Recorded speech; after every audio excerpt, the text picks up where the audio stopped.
Hi hello welcome back to my channel Amogha ಮಾರ್ಗ.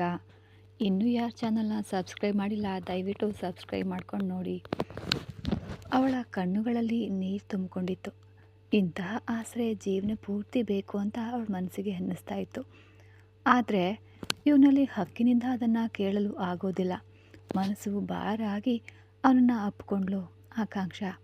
ಅವನ ಅಪ್ಪಿಕೆಯಿಂದ ದೂರ ಸರಿದವಳು ಅವನ ಎದೆಗೆ ಒರಗಿಕೊಂಡ್ಳು. ಅವನ ಎದೆಯ ಮೇಲೆ ಬಿಸಿ ಕಣ್ಣೀರು ಬಿದ್ದಾಗ ಅವನಿಗೆ ಅರ್ಥ ಆಯಿತು, ಆಕಾಂಕ್ಷ ಅಳ್ತಾ ಇದ್ದಾಳೆ ಅಂತ. ಯಾಕೆ ಆಕಾಂಕ್ಷ ಇಷ್ಟೊಂದು ಯೋಚಿಸ್ತಿದ್ದೀರಾ? ನನ್ನ ಭವಿಷ್ಯ ಏನು ಅಂತ ತಿಳಿತಾ ಇಲ್ಲ ಸರ್. ನನ್ನ ಜೀವನ ಎತ್ತ ಸಾಗ್ತಾ ಇದೆ ಅಂತ ಅರ್ಥ ಆಗ್ತಾ ಇಲ್ಲ. ಮನಸ್ಸು ನಿಮ್ಮ ಸುತ್ತನೇ ತಿರುಗ್ತದೆ, ಬುದ್ಧಿ ಪ್ರಶ್ನೆ ಕೇಳುತ್ತೆ. ನಾನು ಇವೆರಡರ ನಡುವೆ ಸಿಲುಕಿ ಒದ್ದಾಡ್ತಾ ಇದ್ದೀನಿ. ಅವಳ ಪ್ರಶ್ನೆಗೆ ಉತ್ತರ ಕುಟುಂಬ ಮತ್ತು ಜೀವನ ಅಂತ ಅರ್ಥ ಮಾಡಿಕೊಂಡವನು ತಾಳಿ ಕಟ್ಟಿದರೆ ಮಾತ್ರ ಎಲ್ಲವೂ ಸರಿಯಾಗುತ್ತದೆ ಆಕಾಂಕ್ಷ ಅಂತ ಕೇಳ್ದ. ಇಂದು ಎಷ್ಟೋ ಜನರು ಕೋರ್ಟ್ ಮೆಟ್ಟಿಲೇರಿ ಯಾಕೆ ವಿಚ್ಛೇದನ ಪಡೀತಿದ್ದಾರೆ, ಅಕ್ರಮ ಸಂಬಂಧ ಇಟ್ಕೊಳ್ತಾ ಇದ್ದಾರೆ. ನಂಬಿಕೆ ಇದ್ದರೆ ನಾವು ಹೀಗೇನೆ ಕೂಡ ಬದುಕಬಹುದು ಆಕಾಂಕ್ಷ. ಹಾಗಾದರೆ ನಾವು ಲಿವಿಂಗ್ ರಿಲೇಷನ್ಶಿಪ್ನಲ್ಲಿ ಬದುಕ್ತಿದ್ದೀವಾ ಸರ್? ಆಕಾಂಕ್ಷ, ಲಿವಿಂಗ್ ಟುಗೆದರ್ ಅಂದರೆ ಇಷ್ಟ ಇರುವವರಿಗೆ ಜೊತೆಯಲ್ಲಿ ಬದುಕೋದು, ಇಷ್ಟ ಇಲ್ಲದೇ ಇದ್ದರೆ ಟಾಟಾ ಬೈ ಬೈ ಹೇಳಿ ಹೋಗೋದು. ಆದರೆ ನಮ್ಮ ನಡುವೆ ಬೇರ್ಪಡೆ ಬರೋದೇ ಇಲ್ಲ. ಜೀವನ ಪೂರ್ತಿ ಒಂದೇ ಮನೆಯಲ್ಲಿ ನಾವು ಬದುಕ್ತೀವಿ, ಆದರೆ ತಾಳಿಯೊಂದು ಇರೋದಿಲ್ಲ ಅಷ್ಟೇ ಅಂದ. ಆಕೆ ಅವನನ್ನೇ ನೋಡ್ತಾ, ತಾಳಿ ಕಟ್ಟಿದರೆ ಏನು ತಪ್ಪು ಸರ್? ತಾಳಿ ಎನ್ನುವ ಒಂದು ವಸ್ತು ನಿಮಗೆ ಯಾತಕ್ಕೆ ಬೇಕು ಆಕಾಂಕ್ಷ? ಭಾರತದಲ್ಲಿ ತಾಳಿ ಕಟ್ಟಿದರೆ ಗಂಡನ ನಂತರ ಅವನ ಆಸ್ತಿಗೆ ಪಾಲು ಕೇಳುವ ಒಂದು ಆಯ್ಕೆ ಮಾತ್ರ ಇದೆ. ಅದಕ್ಕಾಗಿ ತಾನೇ ತಾಳಿ. ಸಂಬಂಧಕ್ಕೆ ಅಡಿಪಾಯವೇ ನಂಬಿಕೆ, ಪ್ರೀತಿ. ಪ್ರೀತಿ ಮತ್ತು ಅರ್ಥ ಮಾಡ್ಕೊಳ್ಳೋದು ನಮಗೆ ಅದು ಸಾಕು ಅಲ್ವಾ ಆಕಾಂಕ್ಷ? ಹಾಗಂತಾನೆ ನಾನು ಭಾವಿಸ್ತೀನಿ ಅಂದ. ಆಸ್ತಿಗಾಗಿ ತಾಳಿಯೇ? ಇವನಿಲ್ಲದ ಈ ಹಣವನ್ನು ಇಟ್ಕೊಂಡು ನಾನೇನು ಮಾಡಲಿ? ಅದಕ್ಕಿಂತ ಹೆಚ್ಚಾಗಿ ಆಕೆಗೆ ಮಾತನಾಡಲು ಸಾಧ್ಯ ಆಗಲಿಲ್ಲ.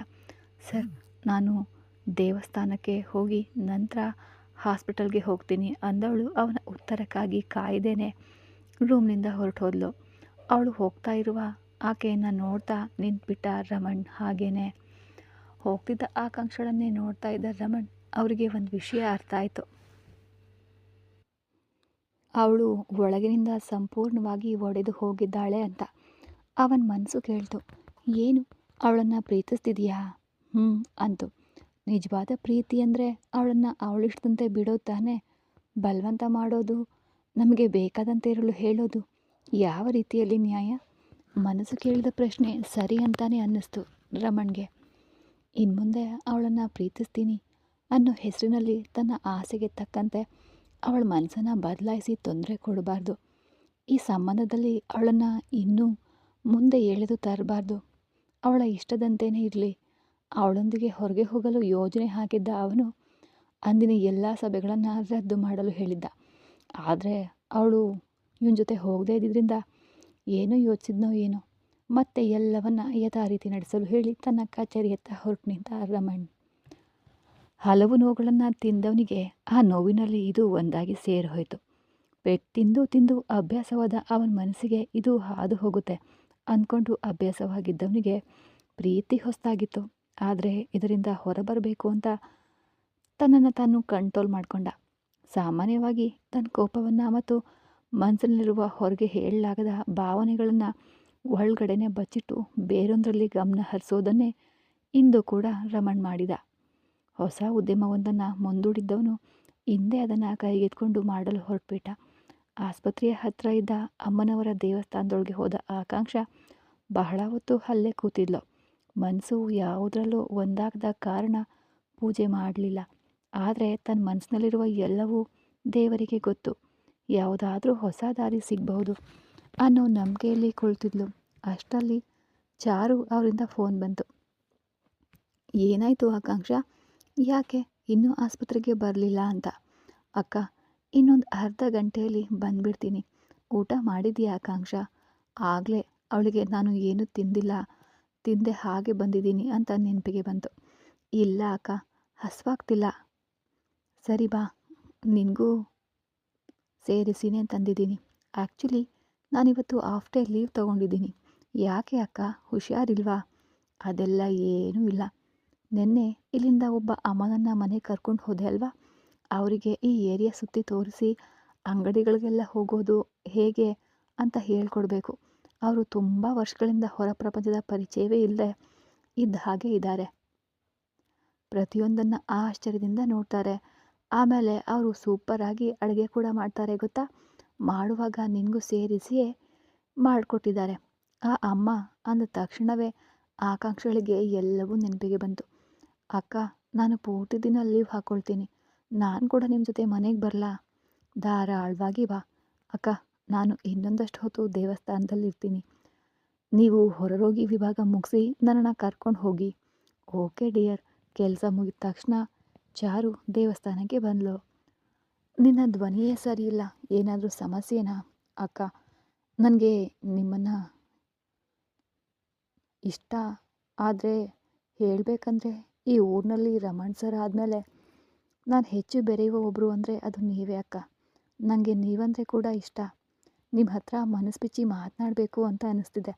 ಆದರೆ ಅದಕ್ಕಿಂತ ಮುಂಚೆ ನಾನು ಸ್ವಲ್ಪ ಸ್ಪಷ್ಟವಾಗಬೇಕು ಅಲ್ವಾ? ನಾನು ಕ್ಲಿಯರ್ ಆದಮೇಲೆ ನಿಮ್ಮ ಹತ್ರ ಎಲ್ಲವನ್ನ ಹೇಳ್ತೀನಿ. ನೀನು ಮೊದಲು ರಿಲ್ಯಾಕ್ಸ್ ಆಗಿರು. ನಿನಗಾಗಿ ಹೇಳೋವರೆಗಾಗಿ ನಾನು ನಿನ್ನನ್ನು ಏನೂ ಕೇಳೋದಿಲ್ಲ.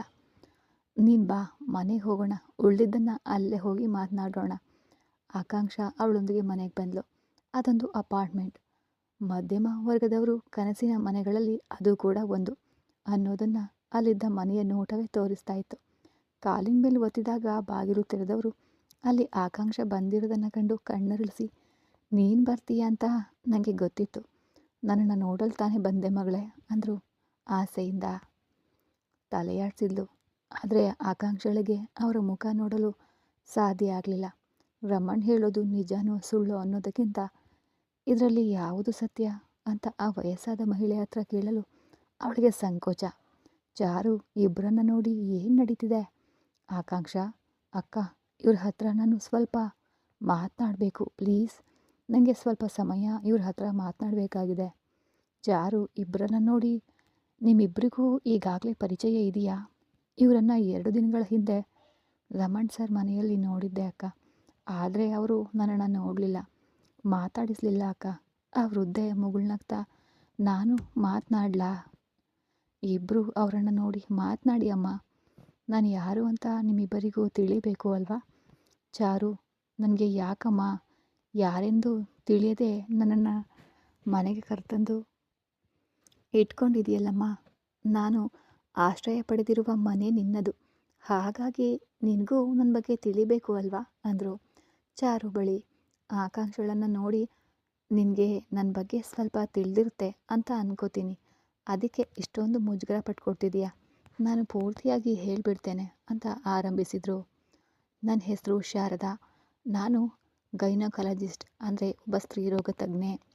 ಇಬ್ಬರು ಹುಡುಗಿಯರು ಕಣ್ಣರಳಿಸಿ ನಂಬಲಾಗದಂತೆ ನೋಡಿದರು. ಈಗ ನನ್ನ ರೂಪವನ್ನು ನೋಡಿ ನಿಮಗೆ ಅನುಮಾನ ಬರಬಹುದು, ಆದರೆ ಒಂದಾನೊಂದು ಕಾಲದಲ್ಲಿ ನಾನು ಹೇಗಿದ್ದೆ ಅಂತ ಸ್ವಲ್ಪ ತಿಳ್ಕೊಂಡು ಆಮೇಲೆ ತೀರ್ಮಾನ ಮಾಡಿ ಅಂದರು. ನಾನು ಪ್ರಸಿದ್ಧ ಉದ್ಯಮಿ ರಮಣ್ ಅವರ ಅಮ್ಮ. ಆಕಾಂಕ್ಷಳಿಗೆ ವಿಷಯ ತಿಳಿದಿದ್ದರಿಂದ ಅವಳು ಮೌನವಾಗೇ ಇದ್ಲು. ಆದರೆ ಚಾರುಗೆ ತಲೆ ತಿರುಗಿ ಬೀಳೋದೊಂದೇ ಬಾಕಿ ಇತ್ತು. ಹಾಗೇನೆ ಪಕ್ಕದಲ್ಲಿ ಹೋಗಿ ಕುಳಿತುಬಿಟ್ಲು. ಅಯ್ಯೋ, ಇಷ್ಟೊಂದು ದೊಡ್ಡ ಶ್ರೀಮಂತರನ್ನು ಕರ್ಕೊಂಡು ಬಂದು ಮನೆಯಲ್ಲಿ ಕೆಲಸದಾಕೆಯಾಗಿ ಇಟ್ಕೊಂಡಿದ್ದೀನಲ್ಲ ಅನ್ನೋ ಅಪರಾಧ ಪ್ರಜ್ಞೆಯಲ್ಲಿ ಅಮ್ಮ ರಿಯಲಿ ಸಾರಿ ಅಂದ್ಲು. ಕ್ಷಮೆಯೆಲ್ಲ ಬೇಡ ಅಮ್ಮ, ನಾನು ನಿಮಗೆ ಋಣಿಯಾಗಿದ್ದೇನೆ. ಹೆತ್ತ ಮಗನೇ ಪಕ್ಕಕ್ಕೆ ತಳ್ಳುವ ಪರಿಸ್ಥಿತಿಗೆ ಸಿಲುಕಿದ ಪಾಪಿ ನಾನು. ಹಾಗಿದ್ದು ನೀವು ನನಗೆ 3 ಹೊತ್ತು ಅನ್ನ ಹಾಕಿದ್ದೀರಾ. ದೇವರು ಯಾವುದೋ ಒಂದು ರೂಪದಲ್ಲಿ ಸಹಾಯ ಮಾಡ್ತಾನೆ. ಅದು ಆಕಾಂಕ್ಷಳ ಮೂಲಕ ನಿಮ್ಮ ಬಳಿ ನನ್ನನ್ನು ತಂದು ಸೇರಿಸಿದೆ. ರಮಣ್ಣ ಆ ಪ್ರಸಿದ್ಧ ಆಸ್ಪತ್ರೆಗೆ ನನ್ನ ಅಪ್ಪ ಮತ್ತು ನಾನು ತಾನೇ ಮಾಲೀಕರು. ಅದು ನನ್ನ ಆಸ್ಪತ್ರೆ. ಮತ್ಯಾಕೆ ಅಮ್ಮ ನೀವು ಹೋದ್ರಿ ಅನ್ನೋ ಚಾರು ಪ್ರಶ್ನೆಗೆ ಉತ್ತರಿಸಲು ಬಯಸಿ ಶಾರದಾ ಆಕಾಂಕ್ಷಳ ಮುಖ ನೋಡಿದ್ರು. ಅವಳು ತಲೆ ತಗ್ಗಿಸಿ ಕೂತಿದ್ಲು. ಅವಳ ಬಳಿ ನಿನ್ನ ಹೆಸರೇನಮ್ಮ ಅಂದರು ಆಕಾಂಕ್ಷ. ನನ್ನ ಬಗ್ಗೆ ನನ್ನ ಮಗ ಪೂರ್ತಿಯಾಗಿ ಹೇಳಿದ್ನಾ ಇಲ್ಲ ಅರ್ಧಂಬರ್ಧ ಹೇಳಿದ್ನಾ ಅಂತ ಕೇಳಿದರು.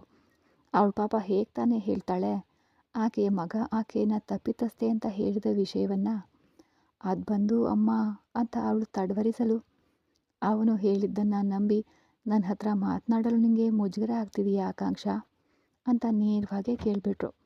ಅದು ಬಂದು ಅಂತ ಆಕಾಂಕ್ಷ ತಡವರಿಸ್ತಾ ಇರಲು, ನಾನೊಬ್ಬ ಕೊಲೆಗಾರ್ತಿ ಅಂತ ನನ್ನ ಮಗ ಹೇಳಿರ್ತಾನೆ, ಅದು ನಿಜಾನೇ ಆಕಾಂಕ್ಷ. ಅಮ್ಮ ಅದು ಅಷ್ಟೇ ಅಲ್ಲ, ನಿಮಗೆ ಇನ್ನೊಬ್ಬರ ಜೊತೆ ಅಫೇರ್ ಕೂಡ ಇತ್ತು ಅಂತಲೂ ಹೇಳಿದ್ರು ಅಂತ ಮುಜುಗರ ಪಡ್ತಾನೆ ಕೊನೆಗೂ ಹೇಳಿಬಿಟ್ಲು ಆಕಾಂಕ್ಷ. ಅವರು ನಕ್ಕರು. ನೋವಿನಲ್ಲಿ ನಗ್ತಿದ್ದಾರೆ ಅನ್ನೋದನ್ನು ಅವರ ಕಣ್ಣಿನಿಂದ ಬರ್ತಾ ಇದ್ದ ನೀರು ಹೇಳ್ತಾ ಇತ್ತು. ಯಾಕಮ್ಮ ಅಳ್ತಾ ಇದ್ದೀರಾ? ನನ್ನ ಅಪ್ಪ ಗಣಪತಿ ರಾಮನ್, ಶ್ರೀಮಂತಿಕೆಯ ತುತ್ತ ತುದಿಯೇ ನನ್ನಪ್ಪಂದು. ಅಪ್ಪ ಚಿಕ್ಕಪ್ಪನಿಂದಲೂ ಶ್ರೀಮಂತರ ಜೊತೆ ಮಾತ್ರ ಒಡನಾಟ, ಮಾತುಕತೆ, ಸ್ನೇಹ ಇಟ್ಕೊಳ್ತಾ ಇದ್ರು. ಆದರೆ ಅಪ್ಪ ಚೆನ್ನಾಗಿ ಕಾಣ್ತಾ ಇರಲಿಲ್ಲ. ಅಂದರೆ ಅವರು ತುಂಬ ಸುಂದರವಾಗಿ ಇರಲಿಲ್ಲ. ಅದಕ್ಕೆ ಹಲವು ಹೆಣ್ಮಕ್ಳು ಅಪ್ಪನನ್ನು ತಿರಸ್ಕರಿಸ್ತಾ ಇದ್ರು.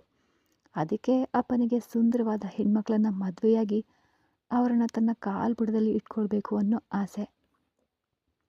ಸಾಲದಕ್ಕೆ ಮನೆಯಲ್ಲಿ ಒಬ್ಬನೇ ಗಂಡ್ಮಗನಾಗಿದ್ದರಿಂದ ಹೆಣ್ಮಕ್ಳನ್ನು ಹತೋಟಿಯಲ್ಲಿಡಬೇಕು ಅಂತ ಕಲಿತಿದ್ದರು ಅಂತ ಅನಿಸುತ್ತೆ. ಅವರ ಮನೆಯಲ್ಲಿ ಅವರಿಗೆ ಮುದ್ದು ಹೆಚ್ಚು. ಹಾಗಾಗಿ ಗಂಡು ಅನ್ನೋ ಅಹಂಕಾರವೂ ಹೆಚ್ಚು. ನಾನು ಅನ್ನೋ ದರ್ಪ ಹಣದ ಮದದಲ್ಲಿ ತೇಲ್ತಾ ಇದ್ದ ಮನುಷ್ಯ. ಅಪ್ಪನಿಗೆ ಒಟ್ಟು 3 ಮದುವೆ.